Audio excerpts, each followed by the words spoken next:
Good afternoon, everyone. I am Tiffany Marley, and I serve as the Director of Practice Transformation here at the National Community Action Partnership. And on behalf of the Learning Communities Resource Center, we welcome you to today's webinar Wednesday presentation, Evaluating Whole Family Approach Pilot, Metropolitan Action Commission, 2-Gen Evaluation Report.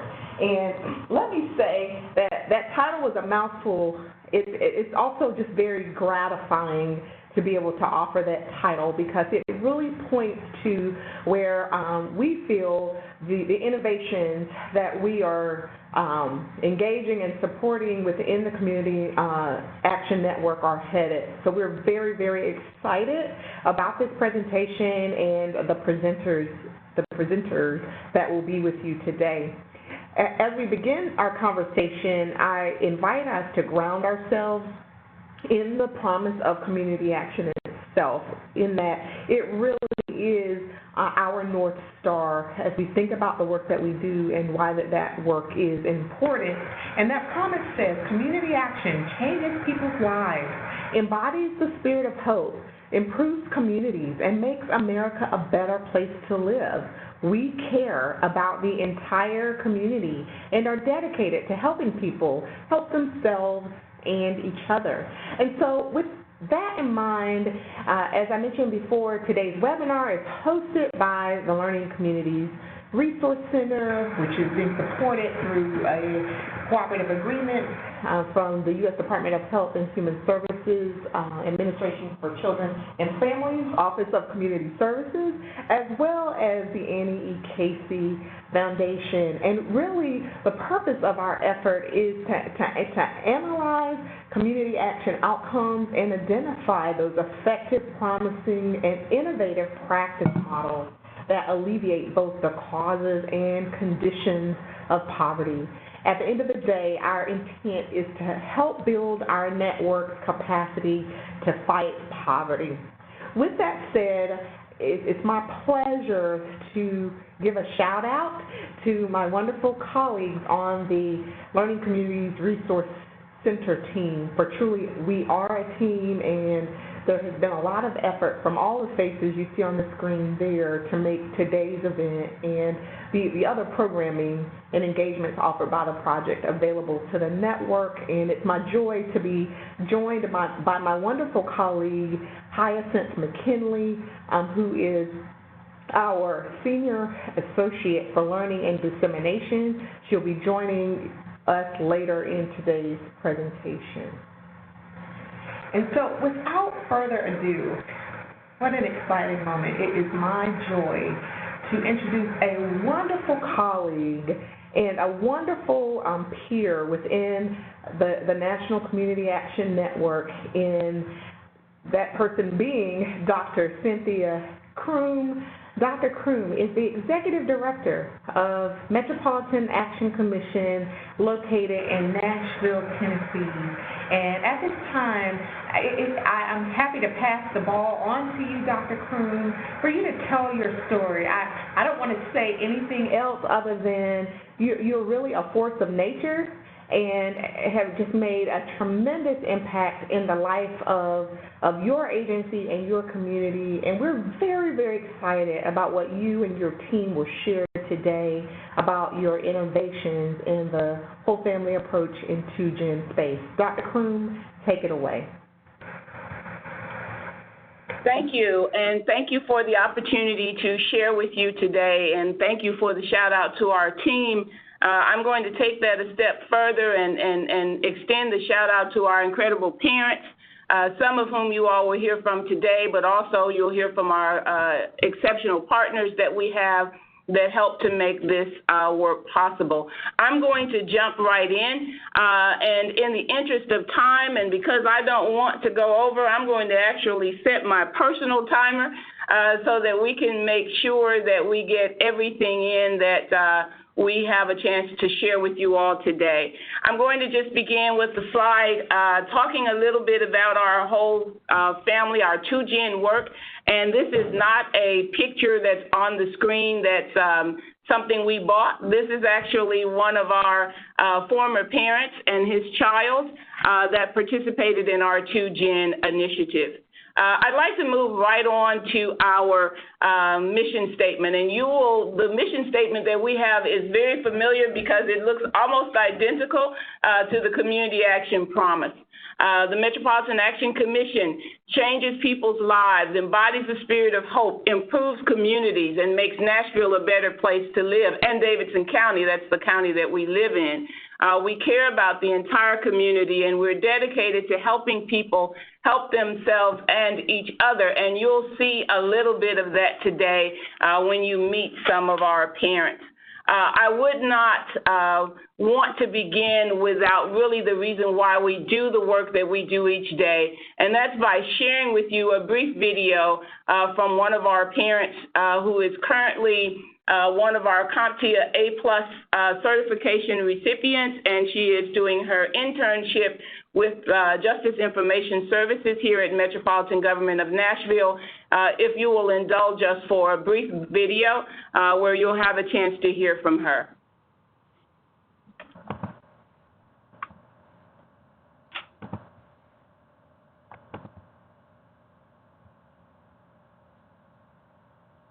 Video's coming in just a second. My name is Ronquilla Hall, and I'm currently interning at JIS, which is Justice Integration Systems. My internship is going really well. I'm learning a lot of different things. I'm actually able to speak in technical terms now as I wasn't able to at first. The Metro Action experience has been really beneficial because even with them paying for the classes and for me to get the education, they also help with your light bills and other things that you run into while in school, because you can't really work a full-time job because it's a lot of self-study and you have to apply yourself a lot. I heard about the CompTIA program from Ms. Williams. My daughter, she's 15. She went through a summer technology program, and when she graduated from it, I met Ms. Williams. And she told me about the program. This opportunity will impact my family in a great way. I have 4 children, 15, 8, and I have twins that are 3. In my previous occupation, with the raises and the pay rate I was getting, I wasn't able to provide sufficiently for my children. So this will open up another opportunity for me to be able to appropriately take care of them without needing any help. Information technology is a growing career, and it will always provide a job for me. And my daughter's also interested in computers, so I feel if I start now with myself that I can also help and teach her to, as she's on her way. I'm currently working on my second certificate, which is Network Plus. So I plan on getting that certificate, then moving on to get my Security Plus certificate. So those are the goals right now within the next 5 years. I just feel, as far as Metro Action Commission, anybody that is offered this opportunity, I feel that it would be a great opportunity that they should take, because it does help families, and the families that are like mine that are trying to come out of poverty and needing assistance, it helps you with a step to get away from that. From where I was to where I am, I'm just grateful.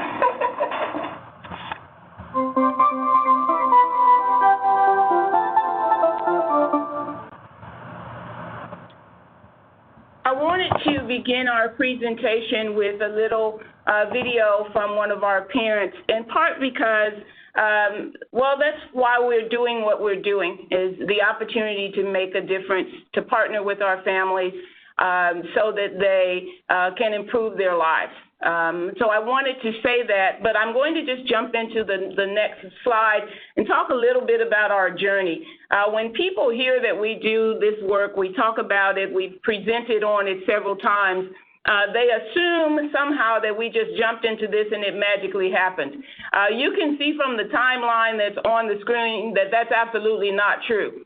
It took some very intentional and very specific work in order to move, first of all, the organization to a place where we were able to do this kind of initiative, or really to use this kind of approach, I think is a more accurate term. You'll notice that on the screen we mentioned that from 2000 to 2014, we were making some pretty substantial organizational changes. Specifically, we really worked on eliminating organizational silos within our organization, and that was critical because in order for us to do the work that we're doing today, we could not work in a compartmentalized way. We could not just have Head Start only working with Head Start families, community services only working with community services families. So it really required us to embrace a one agency concept in order for us to do the work that we're doing today. In addition to that, it required us to become a mission-centered or focused organization, meaning that we could not have our organization being treated as if it was run by programs, rather than by the mission that was established by the organization. I know that oftentimes in the Community Action Network and really in the arena that we work in, that can be a strong tendency because we're so highly regulated. But I want you to also notice that in 2015, we mentioned the fact, or we list the fact that our board established a vision statement or a vision for breaking the cycle of poverty. In other words, we literally went back to the reason community action was created, which was to eliminate poverty and to eliminate the barriers related to poverty. And so we really focused on mission impact, how we demonstrate that we were accomplishing our mission. In order to do that, we looked at historical data, and that historical data was not, did not suggest that we were doing much beyond what I would call counting widgets. In other words, we were counting the number of families who came through Head Start. We were counting the number of children that we served. We were counting the number of folks who received energy assistance, but we really weren't able to determine real impact in terms of helping people to move out of poverty. That's the year we began our 2-gen whole family pilot. And that pilot began in 2015. You'll be hearing the results of that today. In addition to that, you'll see that we adopted a framework that our agency could use so that everyone in the agency understood what our next steps were. And so we adopted the Human Services Value Curve as a framework. We then expanded our agency-wide sort of use of data, and we started our first 3-year correlational study in looking at outcomes for children in Head Start. In 2018, we were a part of 11 agencies in the Community Action Network that were a part of the Community Action Partnership. And then in 2019, we did our evaluation report, which you'll hear about today, as well as a Head Start impact study, and we were selected as a Kresge Next Gen organization. The next slide that you'll see really comes from a SIN at the Aspen Institute, and this was really part of what helped us to develop the agency's real approach to how we were going to develop our own theory of change. And so I'm not going to spend a great deal of time describing this except to hope that it can be a reference for you as an organization if you're thinking about doing 2-gen work. Ascend is really the leader in terms of helping organizations who move into this space. Our own theory of change really focuses on our families and specifically children birth to age 5, teenagers that are in the Head Start families, as well as fathers and significant others, in addition to the fact that we, of course, work with the parents in the Head Start program. It's important for me to note to you that the only families who are able to participate in our 2-gen work are those families in Head Start. So if we look at the next slide as I move into the study was actually done by Thomas P. Miller and Associates, and it is a mixed methods evaluation approach, meaning they used surveys, we used program data. Additionally, we also used interviews with our parents who had gone through our program. One of the things that you will see as you have an opportunity to look at the study in its entirety is that we determined as an agency that there were certain accelerators that we knew were a part of the success or helping our parents to be successful. First of all, we used a very small defined group. So our pilot did not attempt to work with a large group of families. We had already tried that. It did not work. We decided that we needed a small, very defined group of customers that we were working with. Again, this is Head Start parents. We needed to build and maintain the trust of our families. We needed to be able to provide them with a variety of wraparound services. For example, transportation, stipends. We needed to make sure that we were collaborating with other organizations and that we were supporting the health and wellness of our team members that were a part of our 2Gen initiative. Our initiative also has a number of program components that are a part of 2Gen. Largely today, you will hear about two of them. You will largely hear about our CompTIA A+ certification, which is an entry-level IT, and you'll hear about our CDA program. But the study includes information on our other components, which includes English as a second language, our adult education or GED, father to father, as well as our youth technology camp. Youth technology camp is for children ages 13 to 15. They must be the sibling of a child that's in the Head Start program, and we started this initiative in direct response to our concerns about youth violence in our city. There are also a number of program resources, which I have mentioned before, that we provide supports for our parents with through referrals and housing in particular. Child care, we cover the cost of their child care for children who are not in Head Start, or we work with the State Department of Human Services to help them get connected to child care. We provide a transportation stipend, an attendance stipend. They can receive supports with their energy, their rent, their mortgage. There's a counselor who works with our families who they can speak to directly about any particular concerns that they have. And then currently, we also offer a paid internship through for our CompTIA certified parents who have received their CompTIA certification. Let's talk a little bit about the demographics of our participants. We're 70% of our participants are female, 24% are male, and 6% gender is either unknown or not provided. Going on to our demographic data by race, 48% of our participants are African American, 12% of other races, 1% Asian, 39% white. It's important for me to mention of those that are 39% white, the majority of them are Arabic speaking. The educational attainment of our participants, educational level unknown, there's a small percentage. We have a number of them, about 18% of those who have their associate's degree, even smaller percentage, about 2 to 3% with some college. The majority of them have at least a high school diploma or their GED, and then we have about 32% who have less than a high school diploma. Those participants would largely be enrolled in our GED program. I'm going to continue. Our overall demographics, you will see, and I will not go into these in great detail. You will have a chance to see that once you review the study. It's listed below. You will notice CompTIA and CDA in particular. As I said, those are the two where we will focus more of our conversation around today. In the CompTIA program, 43% of them are female, 47% are male. In the CDA program, 77% of them are female, 5% of them are male.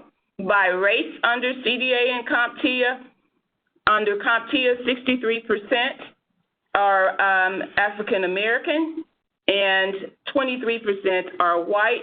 This is under CompTIA that we're listing here. And then you will see other races. I'm going to move on. I think we'll leave that just so people, if they want to have a chance to look at that one a little bit, Lisa. they can see some of the specifics. Let me mention educational attainment. Individuals who were in the CompTIA program, 60% of them have a high school diploma or GED, whereas in the CDA program, 67% of them have a high school diploma or GED.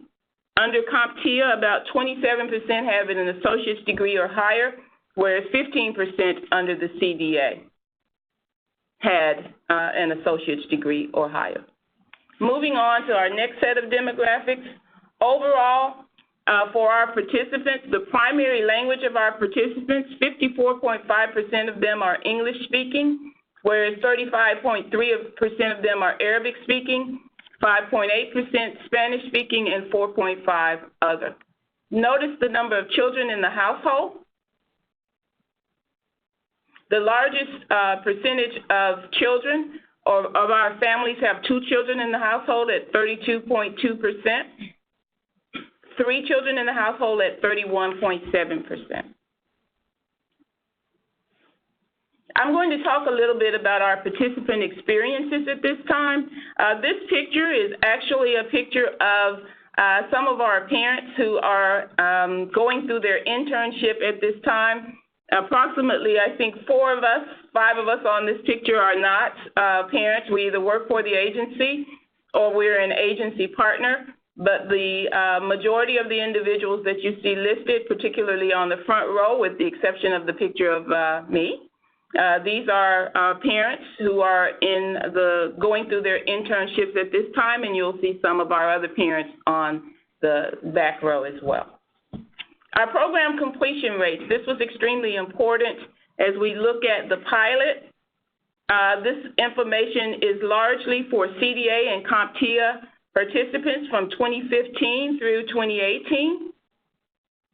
Of the 34 CDA participants, 28 completed the program, and of those, 15 acquired their CDA, which was a certification rate of 53.6% of completers. Of the CompTIA A+ participants, at the time of this study, 12 had completed the course, and 11 of those had acquired their CompTIA A+ credential. 3 participants had an unknown status. Our participants identified for us things that they felt helped them to be successful, but also areas that were barriers to their success. So I will first mention the barriers that they shared with us. Program eligibility, some found to be a barrier. Transportation access impacted their attendance. Family responsibilities, the rigor of the program, mental health or physical health, safety concerns, and personal pride. The interest that many have had in mentioning that personal pride was a barrier had to do with the fact that for many of our parents or some of our parents, they did not wish to ask for additional help if they needed it. And so in some cases, they chose to not complete the program. Accelerators that were mentioned by our parents were to be intrinsically motivated. So the fact that they were motivated to do this, their previous education experience, the fact that there were additional resources being provided either through the agency or through the agency's partners, family, child, and peer support, the fact that they received encouragement from their children or from their peers helped them to complete the program, but also when they heard success stories of other parents. Those were all listed as accelerators from our parents, or as I mentioned earlier, they mentioned some of the barriers to their completion. Let's take a look at the finances. One of the things that I'd like to mention is that there were goals set specifically, next slide, Lisa, please, related to the living wage for our families. It was very important to us that as we were determining our goals, that our goals were set around an actual living wage. In Davidson County or Nashville, Tennessee, which is where we're located, the living wage for a family with 1 adult and 2 children is $26.69 per hour, while for a family with 2 working adults and 2 children, the living wage is $14.62 per hour. So in establishing our goal, we established it with that particular living wage in mind. When you look at the parents who went through our initiative, Metro Action Commission set our goal at $17 to $20 per hour as a starting wage, with the movement toward the MIT living wage for one adult and one child of $23.20 per hour. For our CDA initiative, however, because the average pay for individuals in our area who have their CDA can be as low as $8 an hour, we set as the goal $12 to $15 per hour. That's for context as you take a look at what took place during the course of our review. The changes in wages at the time of the survey for those individuals who were surveyed and reported wages. I think it's important for me to mention to you that when you look at the study, you'll see wages reported in two ways. You'll see survey respondents, and then you'll see program data. The program data includes information on either most or the majority of our participants. The survey data is only those participants who responded directly to the survey with wage information. So based on the information that we have, you will see this slide that breaks the changes in their wages for individuals both in the CDA and CompTIA program, and that's the second bar. That's individuals who actually completed. And then the first one is any individual who responded to the survey, whether they successfully completed the program or not. You will note that for the first group, in terms of income increasing a little, 40.6% indicated an increase in their income, increased a lot, 28.1%. For the CompTIA and CDA, individuals noted that 38.5% of them indicated that their incomes or wages increased a little, whereas 46.2% of them indicated that their wages increased a lot. I'm going to move on to the next slide. For those who completed their actual surveys, again, the survey completers in terms of wage data, different from the agency's program data, indicated that they were being paid between $11 and $14 per hour, and that was largely CDA completers. That was 10 individuals who provided their wage information. There were only 3 CompTIA A+ completers of the survey who indicated their wage. You will note also that we indicated that any of the CDA recipients who are employed by the Metropolitan Action Commission, they are paid between $12.50 to $15 per hour as a starting wage, and they all have access to health insurance benefits. The CompTIA individuals who responded to their hourly wage indicated, in one case, someone said they were making between $7 and $10 an hour.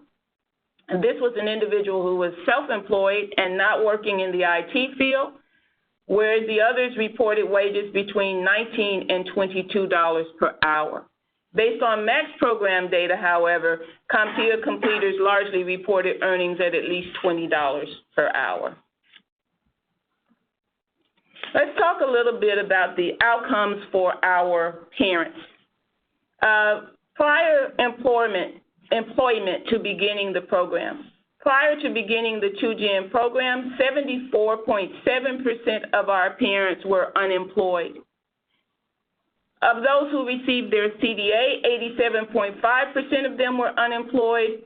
Of those who received their CompTIA A+ certification, 51.9% of them were unemployed.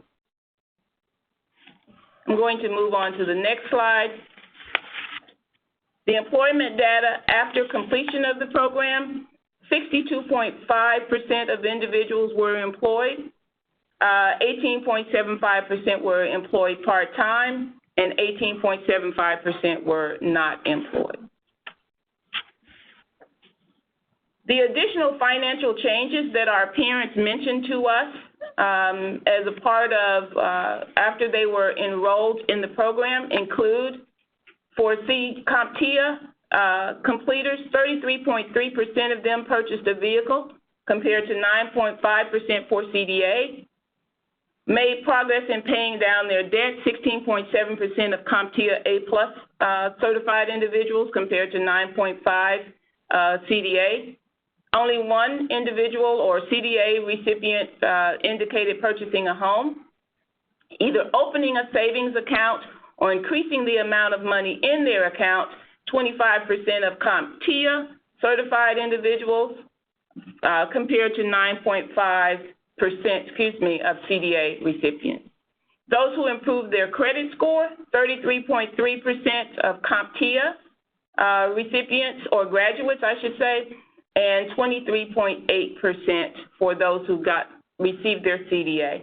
41.7% of individuals who received their CompTIA certification indicated that none of the above were things that changed for them, and 40.5% of those who received their CDA.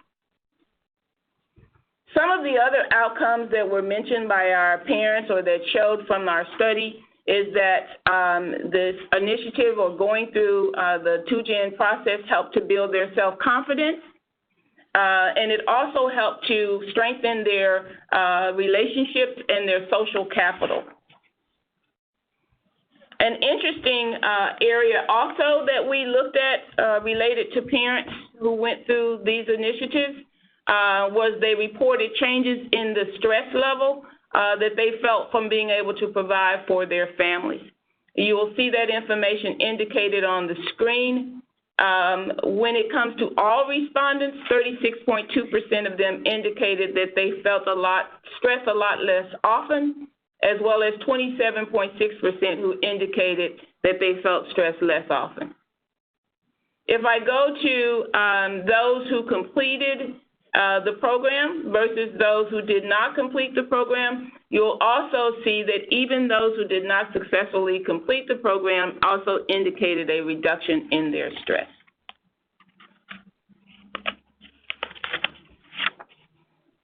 Nearly 2/3 of our parents reported feeling less stressed about providing for their family at the time of the survey. Those who had completed the program also had similar rates. So regardless to whether they successfully completed or meaning got the certification or simply got the training, they all indicated a feeling that their stress level was reduced when it came to their ability to provide for their families. Moving on to parent and child outcomes. You will notice that when a part of 2-gen is looking, of course, at both the outcomes for the parent, but also how the parent and child outcomes link to each other. At the time of the survey, and this is all parents who participated in the survey, CDA, CompTIA, father-to-father, those who were in ESL, that's what this information is reflective of. They indicate that they were having more conversations with their children more often at 41.2%, a lot more often at 37.3%. Keeping their family on a routine, they also indicated more often at 37.9% and a lot more often at 29.3%. Reading or singing to their children, they indicated more often at 42.9% and a lot more often at 20.8%.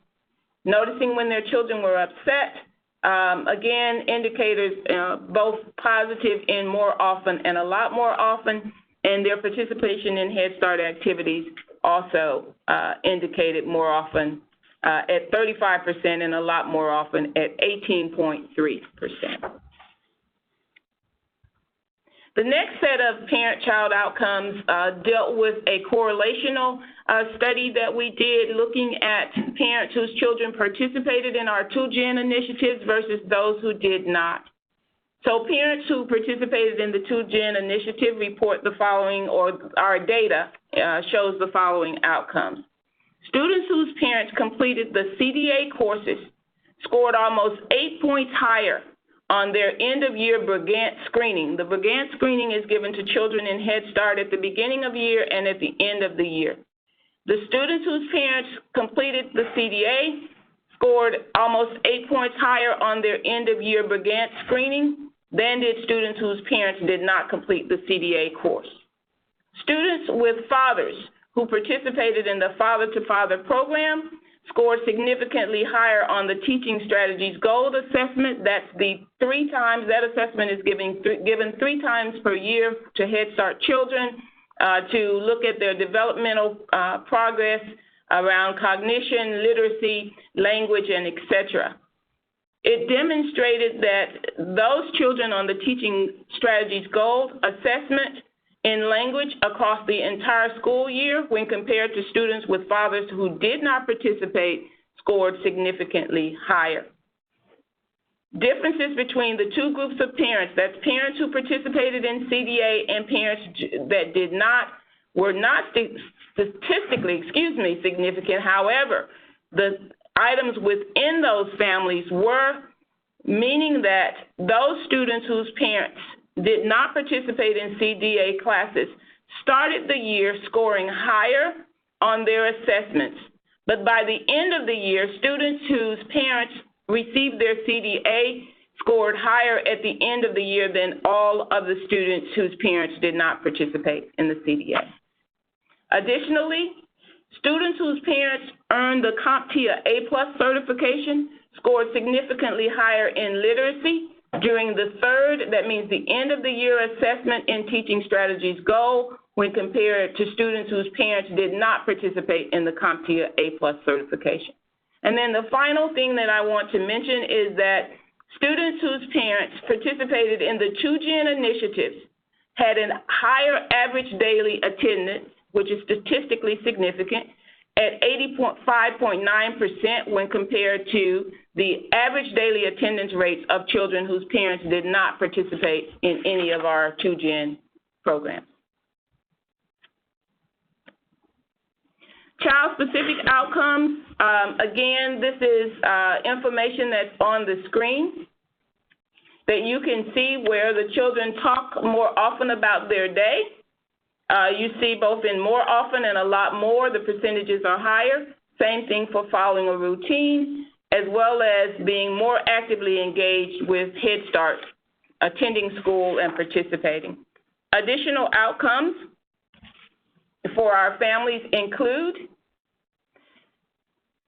preparedness for future education and training. When parents who went through the CompTIA A+ program, the CDA, or the GED program, they indicated that they believe that future education and training, that these initiatives better prepared them for opportunities for future growth.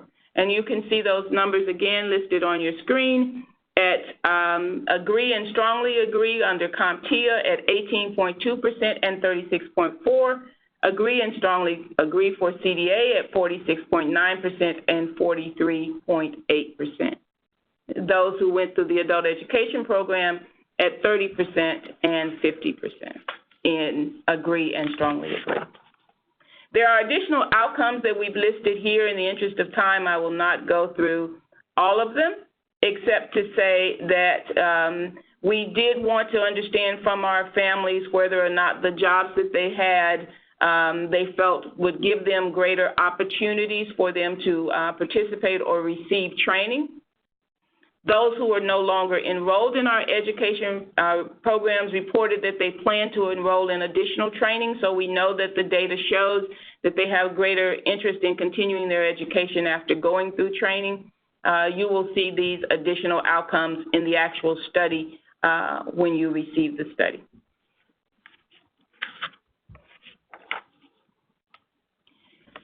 In going through this process, we were very interested in ways that we might improve that could help the parents who are going through our 2-Gen or experiencing the 2-Gen approach, things that we could do to better implement our 2-generation program. There were a number of improvements and suggestions that were provided by our families, and so we'll move on to those. One of the improvements, or I'll just go through some of the list, was that we would provide more detailed information to them up front about the programs prior to enrollment so that we could ensure that their expectations match the goals that were set. They asked that we ensure that there's consistent follow-through on all of the opportunities and resources offered to them, such as consistently distributing stipends. So they received stipends, but sometimes the stipends were not timely. That participants should be paid during their internships, because for some parents, they either quit their jobs or they are not able to work as a result of going through the internship program. I should mention that since that time, our CompTIA A+ certification individuals do have a paid internship, as do our CDA participants. That we provide financial assistance for participants to transfer and or translate their degrees from other countries, that we discuss their next steps at an earlier time frame than we did under the pilot, that we increase buy-in by making sure that there's a clear understanding of the cost or benefits of this initiative, that we add required literacy and budgeting skills elements to the program, that we add on-site, not just referral, mental health supports for program participants as well as the agency staff, that we provide after-hours hotlines so that people or parents can talk to someone about their issues outside of the normal work hours, that we maintain a consistent class schedule and communicate that in a timely manner. So if there was something that caused a class to be canceled, their request was that the agency do a better job in terms of how we communicate that and communicate it timely. And that we advocate for policy changes that would increase the eligibility levels and allow customers to continue to participate even after their child ages out of Head Start. They also requested additional resources and opportunities, specifically additional opportunities, again, for jobs and internships, more child care assistance, and more housing assistance. That is specifically for those children that are not Head Start eligible or are not able to be enrolled, usually in our early Head Start program because of lack of space availability. For our English as a second language students, they requested more intensive English courses. For our CDA students, they wanted a decrease in their volunteer hours that are required to receive the CDA. And for our CompTIA A+ students, they asked for more hands-on experience. Our adult education students requested that we hire additional teaching staff with a range of teaching approaches, as well as hiring additional tutors. And some of our parents asked for more on-site food and clothing assistance. We also received several recommendations, which I will not go into in great detail, from Thomas P. Miller, which is the third-party reviewer. You'll be able to see those with all of the detail when you receive the actual study. The recommendations included continuing to improve our data collection, conducting additional research, consider program eligibility, that we expand the offerings of high-demand and high-yield career trainings beyond the CDA and CompTIA, that we embed child development and parenting throughout the entire programming, not just primarily for CDA or for the father-to-father, but that it's also embedded in the CompTIA and the other initiatives, and that we amplify customer voices as interest in policy discussions. Where are we now? So after this study has been done, where we are now is that we have 16 of our parents who are going through their CompTIA A+, who have completed their CompTIA A+, meaning they're certified. They're working at internships with a number of Metropolitan Government of Nashville departments. Their internships pay $20 hourly. We have 18 parents who are now currently enrolled in the new CompTIA A+ certification program. We have 12 parents enrolled in English as a second language currently. We have 350 fathers in the father-to-father. Our CDA classes have not begun for the year. That's the presentation that we have at this time on the study. I am sure there are questions, but we would like to invite and welcome to the table our parents, first of all, and then you will have a chance to meet some of our partners. So I'm going to ask 3 of our parents to join me, and as they do, I'd like to introduce them to you and tell you just a little bit about them.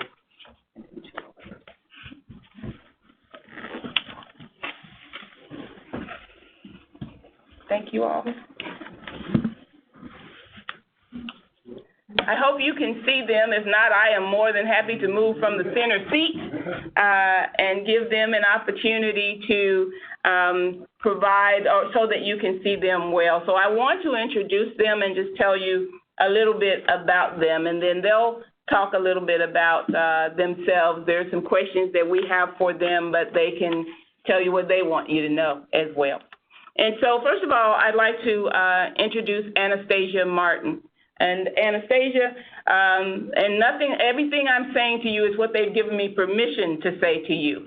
There's nothing here that they didn't say was okay to share with you. Anastasia is a single mother of 3 that was seeking a new career. She was working at UPS.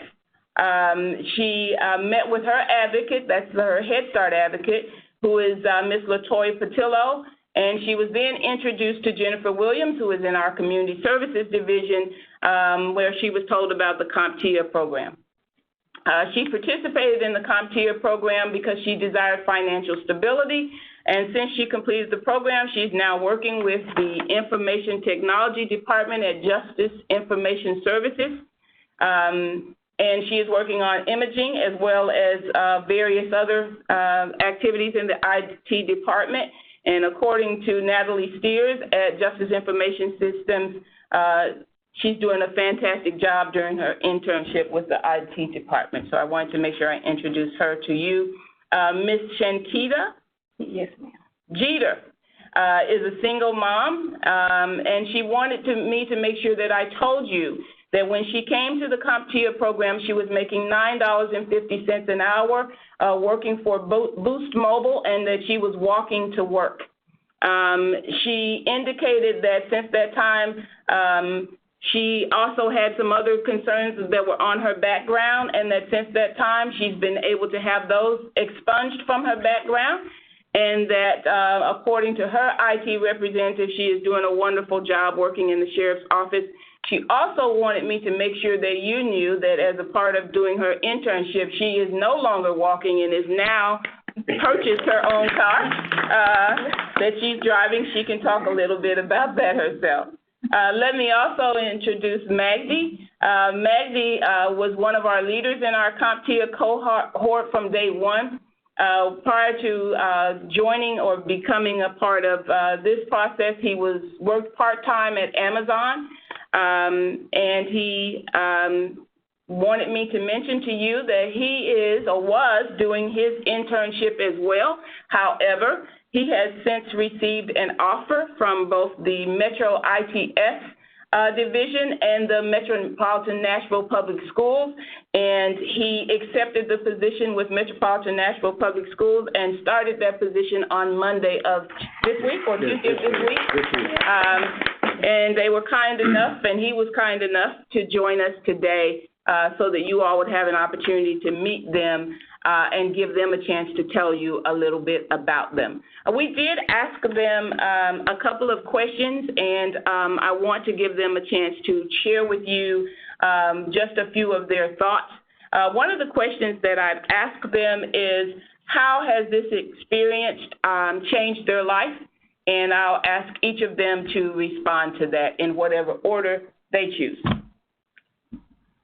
For me, it changed my life because I went from working part-time to now making $20 an hour. So I am, in my internship, I'm successful as far as financially. I've learned so much, even more than what I've had class, having class, I'm sorry. But in my internship, I've learned more than what I thought I was going to learn, and there's so much more. So, yeah. Okay. Anybody else? Well, of course, as you already stated, I was walking to Boost Mobile, getting paid $9.50 an hour, but now everything is great. I love working at the sheriff's office. And with doing this class, it made me want to further my career more. So I'm going to start school December the 10th to get more certifications. Great. So it's just opened a lot of doors, and I'm just glad to be a part of it. Thank you. Yeah. For me, it gave me more than just a job. It gave me a hope. Like when I came to United States, I tried a lot with my previous experience in education to apply for a position in IT, but I was not lucky to get a position that fit my needs. So I gradually began to give up, and I have a family to support, and I need to do the needful as a father. Yeah. And luckily, I was there in that late start, and I meet Mr. Samuel Bosha there. Correct me if the name is wrong. And he was offering and insisting that I should take the program because he see me that I'm a great fit. At the beginning, I was hesitated, like it's not going to work. It's not going to make any change to me. And later on, I think with myself, well, why not? I'm going to give it a shot. And here I am. Wow. A complete change in my life. And above them all, I'm sure that with the current experience in the United States, this is only just a start. Thank you. One of the things that I asked, I wanted to do was, even though I had questions, was to ask if there was something that you all wanted to make sure you said or that you wanted people to know. And so one of the things that I had wanted to know is there advice that you all would have for an agency like ours or agencies that may be on this call who want to do something similar in terms of partnering with parents? What advice, if any, would you give them? Okay.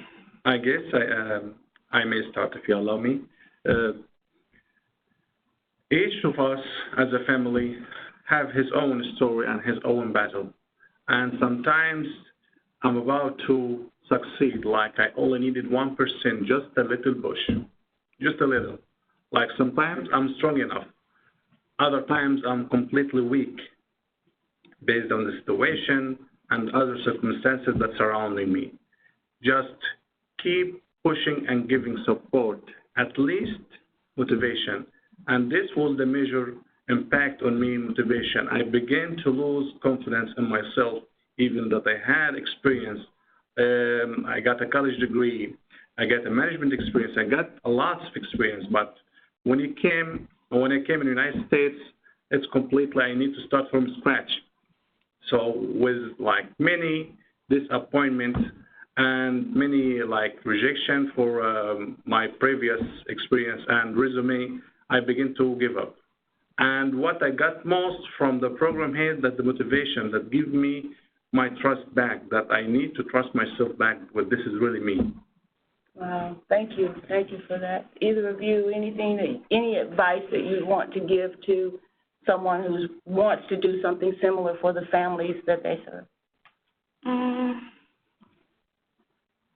Basically, like you said, just continue to push. Like Ms. Williams used to come to our class and, just motivate us. Just small little things, A long way.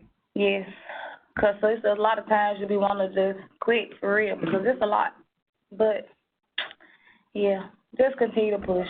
How has this affected your family? So you have children or had children in the Head Start program. What does this help you do in terms of your children, their future? How does it make you think about what's possible for them? The sky's the limit for my little baby. She just turned 5. So now I'm ready to start trust funds. And, now that we're making good money, we can do that. Mm-hmm. So that's my biggest thing right now is to open up trust funds for my baby. Okay. I guess the change happened before I get my full-time job. The change happened when I knew that I'm accepted in the course. So it gave me a hope. Mm-hmm. It really gave me a hope that I may have a chance to start over again, even all of my previous, as I mentioned here. So when I entered and began to meet with Metropolitan Action Commission team, I see abnormal motivation and positive energy. Like they forcibly looks like they pushing you like be positive, be positive, don't give up. And this seriously changed me a lot. Even not only me, even my wife, my kids. We had some issues And due to this positive energy, it's not only affected my job, it affected everything, impacted me overall. Wow, thank you. I think I do have probably one last question that I want to ask you all. You all were a part of a cohort. It was a group of you all that started together. What was it like to really do this with other parents? How did you all help each other? How was that helpful to you to be a part of this cohort group? Talk to us about that. We had to have each other's back. Yes. We had to be each other's mentors, each other's, some people needed rides. Some people stopped coming to class. We had to go get them and make them come back to class. Yes, Wow. yes, push. Yes. Just motivate each other. Because, like I said, it was tons of times you want to just throw in the towel, but you have to remember what you was doing it for. And we learned also from Meg. Yes. Thank you. Yes, we learned a lot from Meg. What we can learn or grasp from our instructors, he was able to break it down for us. So we all were a team. We all worked together to help each other. Did you have something? Yes, I guess it's a little bit different for me, as English is not my first language, and I was not there in the class. I guess there's a big portion there. I remember at the beginning of the course, I used to see two groups, English talking group and non-English talking group, and I hated that. Like, this is not a competition between us, rather than a teamwork. So I settled down for a while to get to know the Arabic team, like to have a personal relationship with them. And later on, I began to break the ice with the English team. And we began to have a friendly conversation and go deeply when we got our first failure in the CompTIA trial. And there was many disappointment and sad and give up. Negative energy began to spread in our team. I was not only the person that said this is not going to be the end. There has to be another way to make it done. And we searched for the resources, and they said that we all teamed up. Each one trying to get his own resources and share it with us. That I got this, I have this. And we all began to get union and get united, and we all focused that we need to get the course done. Right. And we made it. Yep. We made it. Wow. After all our team, I guess no more failure anymore. No. Everyone else began to succeed, and he passed. Everybody passed. Wow. Everyone. Yep. Yeah, and you mentioned that everyone passed. When you look at the data from the study, and then you look at the rate of passing for you all's group, I mean, it's miles different that you all were able to achieve at a level that we had not seen any other class achieve at, so much so that we didn't feel we were prepared timely to get enough internships because you all were passing at such a high rate. Let me just say how proud we are of you all. And as we continue to press forward with the next steps of your employment into full-time positions, you all are a great sense of motivation for us as well, and we thank you all for taking time out of your very busy day and being here with us. We're not sure if there are questions that are here on the screen for you all based on the audience, but I know that there probably are. There's one question, and if Lisa, if we can get that one question to our parents. So they wanted to know, how did we make the decision on the CDA-specific training and the CompTIA training? So the way we got to the trainings that we offered, we knew that we needed something that allowed us to help parents who wanted to be on a career path, but also that the agency had some ability to impact their salary pretty quickly. That's why we went with the CDA. So the Child Development Associate was chosen because we knew that we could be a primary employer, that we also would be able to offer a certain rate of pay, and because we have Head Start, we also knew that they would be able to gain benefits right away. And so we tried the CDA that from that perspective. That's the agency side. On the parent side, the parents indicated that they wanted a training that was shorter term, but that would allow them to at least start into a career. And so the CDA is why that one was chosen. CompTIA was chosen because we had been attending these meetings in our city around with the Nashville Technology Council is what the group was called. And we recognized that since our parents had indicated to us that they needed a short-term sort of certification or something where they could get a job quickly, but they needed it to pay at a higher rate of pay. When we were going to the Technology Council meetings, we noticed that there were all of these technology jobs that were there. There was a shortage in Nashville, but we also knew that our parents didn't have access to those jobs because they didn't have the skill set, but that this could create a great opportunity for them. So because these were high-demand positions, they had a shortage of workers. We knew from the data that we were seeing that we had highly qualified parents that if they were just given an opportunity, that they could go into some of those jobs. We also knew that the industry was struggling with increasing the number of minorities or women in the field. And so we felt like the population of parents that we had at our agency could meet that need. And so we discovered the CompTIA A+ actually at a community action conference. I want to make sure I plug that in. And came back, met with our IT folks and said, is this something that we could do here? They told us that it was a great industry entry-level certification, and we moved forward once we had that information. Are there any other questions? Well, thank you all so much. Thank you for being here. I appreciate it. You're welcome to stay with us. I don't know if you all have to get back to your assignments at this time, but I'd like to introduce two of our IT partners. Thank you all so much. Thank you so much. Who are also with us today. From the Information Technology Services, I want to give his correct title, Jack Kinney. And Jack was one of the first partners that we had in Metro. I'm going to ask him to join us. He's the Division Manager of Field Services for Information Technology Systems for Metropolitan Government of Nashville. And then Jerry Barnes is with Justin Integration Services. I think I said information earlier.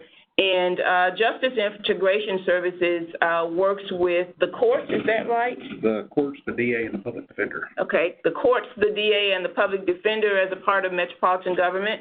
And I've asked them to answer a couple of questions for us as partners. First of all, I wanted to ask them why were they willing to partner and to participate with us, and have them share that information with us. And I'm sorry, this is Jack Kinney, and this is Jerry Barnes. Well, I guess I can start. As far as a willingness to participate, anytime there's an opportunity to help others to be able to increase their ability to support their families, to increase their value in the technology industry, I'm all for that. And that's one of the things that helped me as I came up in my career. And so any opportunity I have to help others is something I'm always interested in. Thank you. Jerry? No, Jack kind of stole the words out of my mouth. I mean, our whole motivation for getting into this was to help the community. Okay. What was your biggest surprise in stepping into this and saying, yes, we're going to partner? What would you say has been your biggest surprise in this process? I've actually had a couple of surprises. I mean, I've been doing this for 30 years, and I've watched a lot of people come in with certifications and with degrees and everything else into entry-level positions, and just basically drop out of it because they couldn't keep up with the concepts and everything of what needs to be done. And my second surprise was the number of women interested in getting into IT, because that's, in the past, it's been pretty much almost an all-male environment from what I've seen. Okay, thank you. Thank you. Yeah, I think my biggest surprise was that we hired someone out of the program, and that shakes out, right? So, but I'm not sure what my expectations were going into it, but, you know, we were talking about internships and things like that, but I was surprised at the knowledge level, the initiative, and the, you know, to your point, that desire to continue on and learn more was really impressive. And so, you know, we hired Momina a while ago, and we had Maggie there for a little while. We have some of our other interns there, but they really stood out. And so, yeah, that was a surprise for me that the motivation and the desire and the level of knowledge they had attained in your program. Okay. The final question that we had is, what advice would you give to agencies who might want to approach an IT department or a partner about what types of things that might help the partner want to participate in whatever it is that they're trying to accomplish? What advice would you give to them? Well, I think kind of going back to the first question, right? In IT, a lot of the times is the catch line is, you know, we're not saving lives out here, right? We're fixing computers and we're doing things like that, right? We don't always feel like we're making an impact on the world or on the community. Well, maybe we're not saving lives, but we can change lives, right? And with this program, with the opportunity that's presented in the short amount of time and the way that we can elevate the quality of people's lives is unlike anything else, I think, that you can find when you think about again, the amount of time you put in. You obviously have to do the work, you have to have the desire, and you have to have the aptitude. But if you have those things and you can get involved, then you have an opportunity to really change your life. Thank you. For me, it's finding the right people who are willing to learn and willing to drive forward, because IT isn't a business that you can get into and just kind of stagnate. It's changing day to day. All right. Anything that you all want to share as we move on? I do want to thank you all. I know that you're we have 5 departments that our parents do internships in, and some of you may be wondering, well, why don't they hire them all? What they've assured me is that if they could, they would. We are constrained, of course, by the city's budget, and so there are not these number of positions that are open for them to be hired into.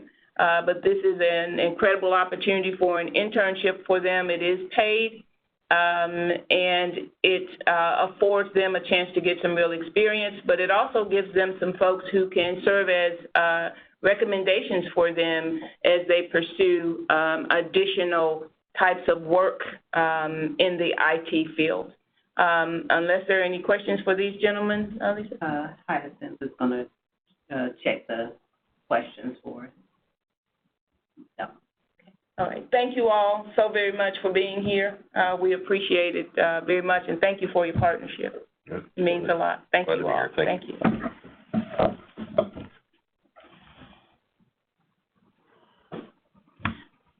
I know that as it relates to time, we're doing quite well, and I don't think anybody's going to be mad about that. I don't know if there are additional questions, Tiffany, that anyone has for us. If so, we will do our best to respond to them at this time. We are going to hand it back over to you all. Thank you so much, Cynthia. And we actually do have a couple of questions that either Tiffany or myself are going to raise once we get to them. So do you want to do the first one, Tiffany? Right there. All right, and so Dr. Croom, the first question is income guidelines. Income guidelines for community services, AAA, and weatherization are all different. How did you come up with the income guidelines, and were there waivers submitted to the funders? And so as you think about the various programs and funding streams that your agencies have, they're all different, and they have different, eligibility guidelines. How did you come up with those income guidelines for your program, and how did you navigate that with your funders? Is there maybe a different way to rephrase that? Well, you will notice that one of the recommendations that we had really for improvement was around eligibility. And part of the reason for that is that in some cases, eligibility does become a barrier. And it becomes a barrier in particular when it comes to Head Start is up to 100% of poverty, so that's fine. Community Services Block Grant, it goes up to, I believe, 125%. So that meant that in order for them to qualify, it was pretty easy to qualify the parents in Head Start, except in this way. And this is where we ran into things that were a little bit more difficult. Head Start requires you to provide income information once. What happens with the Community Services Block Grant dollars is that our state required us to certify every 6 months.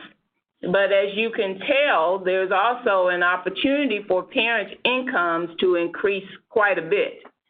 So what we did was we worked out something with the state where parents would be recertified only every year instead of every 6 months. So by recertifying them annually instead of the 6-month time frame, it gave us time for them to get through the 12-week training, get into their internships, and then to move them into employment. So it wasn't so much around the eligibility requirements that we were able to get changed as it was being able to adjust the certification period for those families through the Community Services Block Grant funding. We also changed when we certified them. So, for example, in order for that year's time to count, we didn't certify the parents until they were almost ready to begin the program. Even though we could see their income, the information that was sent in to the state was sent as soon as they were getting ready to start their classes, so that they weren't certified in August, and then the classes started in October, because we knew we needed that extended window of time. It remains an area of challenge. I was just, Magdi, who you all saw, he and I were talking a few moments ago. His child is now moving into kindergarten, and he has a 2.5-year-old and a child that's 1.5. And I said, "Are you planning to stay with Head Start?" And he said, "Not sure anymore if we qualify because of their income." We didn't mention that his wife is also in the CompTIA, was also CompTIA certified. So the income impact to that family is pretty high pretty quickly, so that enrolling their child into Head Start, a new child into Head Start, will present challenges if that child does not have a disability, but we are able to connect them with other child care resources in the city. So it remains something that we're constantly having to work with and adjust, but there are ways to do it. Excellent. Thank you so much for that very detailed response, Cynthia. So we actually have quite a few questions that have come in since then, so hopefully you're geared up and ready for some more. I'll have some water. Why don't you do that as I tee up the next one? So one of our other attendees on today's event wanted to hear a little bit more about kind of the process for getting folks enrolled, and was wondering if there was a specific aptitude test that was given prior to enrolling people in the program for their certification, given, the extent and involved, nature of these programs.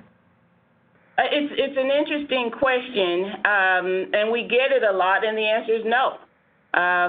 What we try to do is to make sure that we do a good job of explaining the program well up front. But I will say that our IT partners are a part of the interview process. So the process that we use, again, because we only work with parents in Head Start, we do the recruitment jointly. So our Community Services Division works with the advocates that are in the Head Start program. In some cases, the advocates, as you heard Magdi mention, are pushing parents based on their knowledge of them, that this could be a really great opportunity for you based on things that you've mentioned to me in the past that you were interested in, or based on what they know about the parent's background. So in some cases, what you have is, because the advocates are also working with the parents, then the Community Services Division team members are out recruiting. Parents who express the interest, there are multiple interest meetings, and in the interest meetings, they talk to them about what the program entails, what the certification does. It's almost like they weed themselves out in some cases based on the information that they're receiving.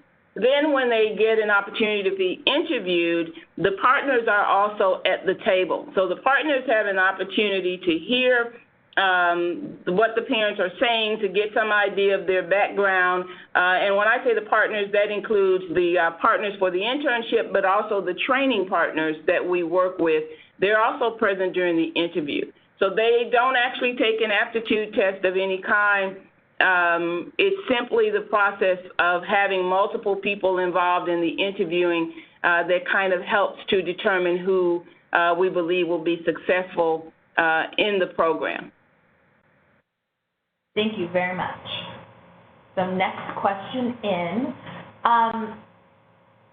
Can you talk a little bit more about some of the financial supports? I know you've answered this question, but based on kind of blending across your different funding streams and how you funded the project, on average, do you have any idea, now that you're at the end of the pilot, about what your average cost was per client? The average cost per client, we can certainly supply that information to you. I wouldn't want to give a high guess at it, but I would say it's fairly substantial, because when I consider what we pay the actual training provider, as well as any other supports that we might provide through the Energy Assistance Program, through Head Start, if you calculated all of that and you used the Head Start cost per child, depending on how you wanted to break it down, it could appear to be fairly substantial. That's a number that we would be more than happy to send to you all, but we'd want to break it down in a number of ways. So I would assume they'd want to see it as it relates to the training initiative. Again, if you throw in the cost per child in terms of what Head Start is providing. Also, in some cases, we're providing child care in addition to Head Start.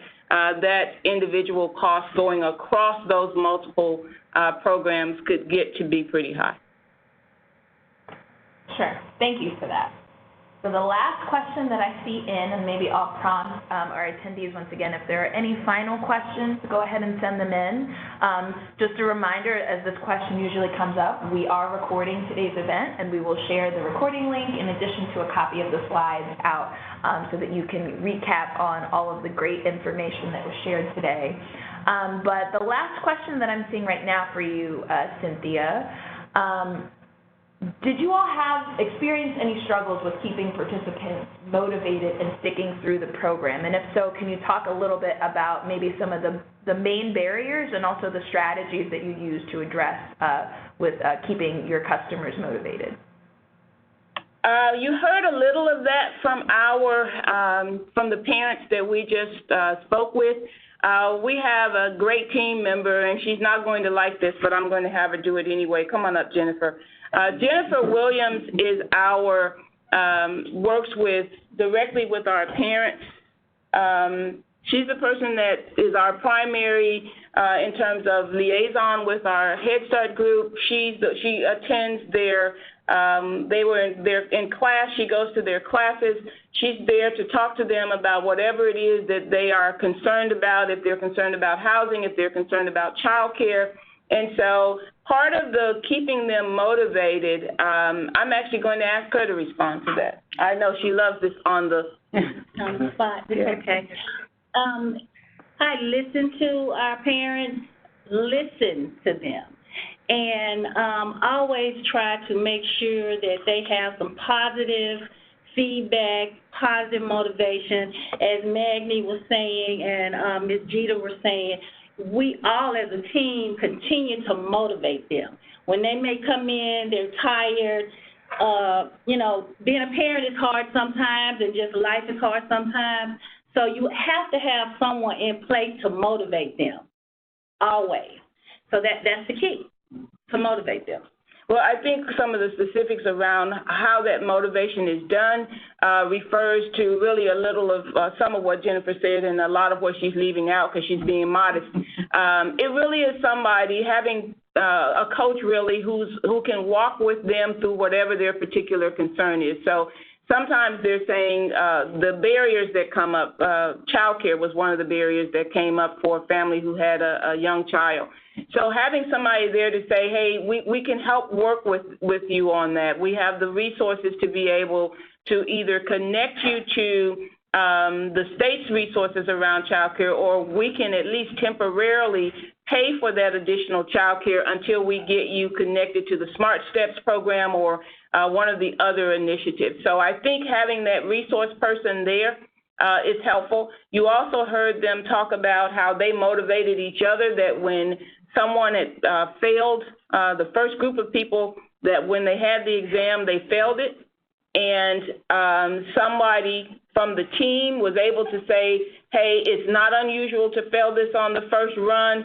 This is what we need to do. And so the group motivated themselves. So encouraging that cohort model, I have to tell you, has been an extremely important part of this, because they will say things to each other that sometimes they won't tell us.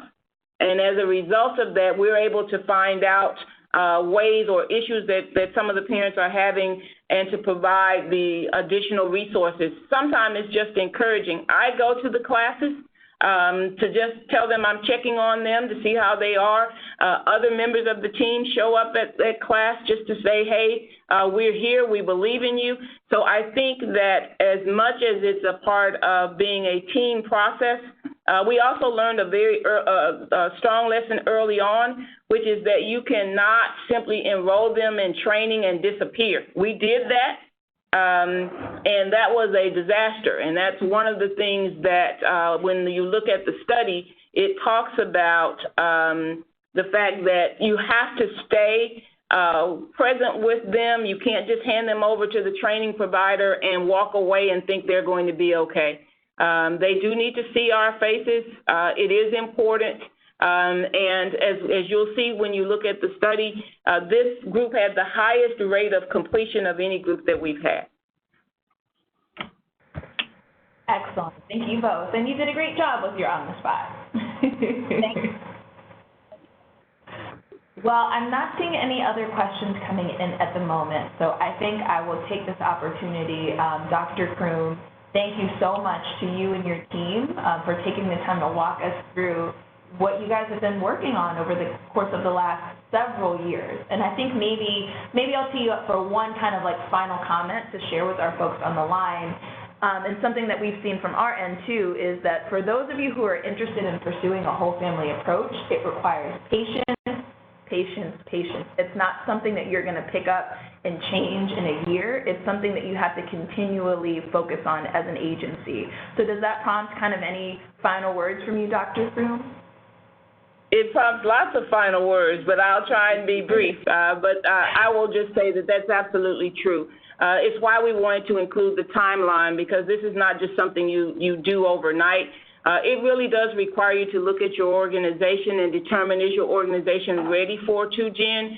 If not, what do we need to do to be able to work collaboratively? I'll mention the Human Services Value Curve. I said just a little bit about it in the beginning, which is that's the framework that we use to help our agency team members know what it looks like as you move through being able to really position your organization to do 2Gen whole family types of work. Sin at the Aspen Institute, we, take a look at the work that they've done. We've tried to get as much information, of course, with our partners at the Community Action Partnership so that we can do this. But this is not an overnight, and it really does require you to spend some time examining your organization to make sure that your organization is prepared to work cross-programmatically. You cannot do this working in isolation within a program. It makes it more difficult. So that would be, those would be some of the things that I would share with you. And then one final thing, believe in what's incredibly possible for your families. You heard our families talk about it. Sometimes they get down, encourage them that they can do this and more, because that's ultimately the goals that they have for their family. Excellent. Excellent closing words. So Dr. Croom, once again, we thank you so much. To everyone at the Metropolitan Action Commission team who was a part of this pilot that's continuing to go on. Thank you to your families that you had come and share with us, your project participants, and also your project partners. Just thank you so much for taking the opportunity to give us a little glimpse of what it's been like as you engage in this process and kind of reminding us, what it takes to really do this work. Just as you said, we can't do it alone. So thank you so much today for your time. Thank you for the opportunity. So with that, we will move forward with just a few closing pieces from our end on the partnership. Hopefully you all enjoyed the content from today's presentation. The great news is that we do things like this every week on Wednesdays at 2 p.m. Please be sure to join us for more of our free expert-led webinar Wednesday presentations. You can see our upcoming schedule here.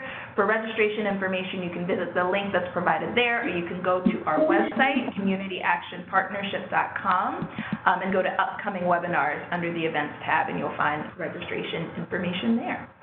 I think we just have a spoiler. So if you're interested in learning more about whole family approaches, we actually have some content that's provided on our Community Action Academy website. Here you can find all types of on-demand learning engagements and opportunities, once again, that are free and accessible to the entire network. That's available traditionally online. We also have a mobile app that we launched for this content earlier this year. Please be sure to register and check out the information that we have there. We have a course now on family-centered coaching, and we are in the process of developing some standalone content specifically around whole family approaches. So be sure to keep an eye on that and to check that out. Another shameless plug for our upcoming 2020, not 2019, Management and Leadership Training Conference that will be taking place January 8th through 10th in San Juan, Puerto Rico. Please be sure to register. Again, you can find information about that on our website. Here's the contact information for the members of the LCRC team. Please feel free to reach out to any and all of us with any questions, comments, concerns that you have on the content that you heard today, or maybe some ideas for future webinar presentations. And with that, that will actually conclude the content for today's webinar. Thank you all so much for joining us. We appreciate your time and thoughtful participation, and enjoy the rest of your day. Thank you.